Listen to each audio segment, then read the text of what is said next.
Emily Dickinson said over a century ago that there is no frigate like a book to take us lands away. And it's true. When we pick up a book, turn on the TV, or watch a movie, we're carried away down the currents of story into a world of imagination. And when we land, on a shore that is both new and familiar, something strange happens. Stepping onto the shore, we're changed. We don't retrace the footsteps of the authors or characters we followed here. No, instead we walk a mile in their shoes. Researchers in psychology, neuroscience, child development, and biology are finally starting to gain quantifiable scientific evidence showing what writers and readers have always known, that stories have a unique ability to change a person's point of view. Scholars are discovering evidence that stories shape culture, and that much of what we believe about life comes not from fact, but from fiction. That our ideas of class, marriage, and even gender are relatively new, and that many ideologies which held fast for centuries were revised within the 18th century and redrafted in the pages of the early novel. Imagine a world where class and not hard work decide a person's worth. A world where women are simply men's more untamed copy. A world where marriage for love is a novel notion. Well, that was the world in which Samuel Richardson's Pamela first appeared. Richardson's love story starred a poor serving-class heroine who was both morally superior and smarter than her upper-class suitor. The book, challenging a slew of traditions, caused quite a ruckus. There was more press for Pamela than for Parliament. It spawned intense debate and several counter-novels. Still, for all those who couldn't accept Pamela, others were eager for this new fictional world.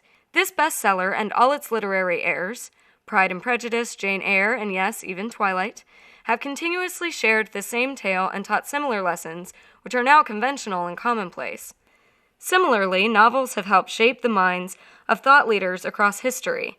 Some scholars say that Darwin's theory of evolution is highly indebted to the plots he read and loved. His theory privileges intelligence, swiftness, and adaptability to change, all core characteristics in a hero. Whether you're reading Harry Potter or Great Expectations, you're reading the kind of plot that inspired Darwin. Yet recent studies show that his theory might not be the whole story. Our sense of being a hero, one man or one woman, or even one species, taking on the challenges of the world might be wrong. Instead of being hardwired for competition, for being the solitary heroes in our own story, we might instead be members of a shared quest, more Hobbit than Harry. Sometimes, of course, the shoes we've been walking in can get plain worn out. After all, we haven't walked just 1 mile in Jane Austen's or Mark Twain's shoes. We've walked about 100 trillion miles in them. This isn't to say that we can't read and enjoy the classics. We should travel with Dickens. Let Pip teach us what to expect from ourselves. Have a talk with Austen and Elizabeth about our prides and prejudices. We should float with Twain down the Mississippi and have Jim show us what it means to be good. But on our journey, we should also keep in mind that the terrain has changed. We'll start shopping around for boots that were made for walking into a new era. Take, for instance, Katniss Everdeen and her battle with the Capitol.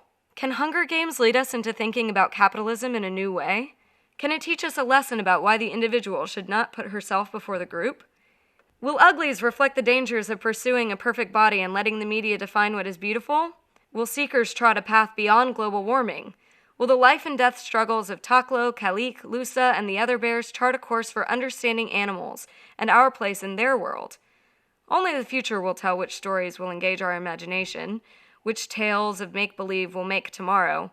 But the good news is this: there are new stories to venture in every day, new tales that promise to influence, to create, and to spark change, stories that you might even write yourself. So I guess the final question is this: what story will you try on next?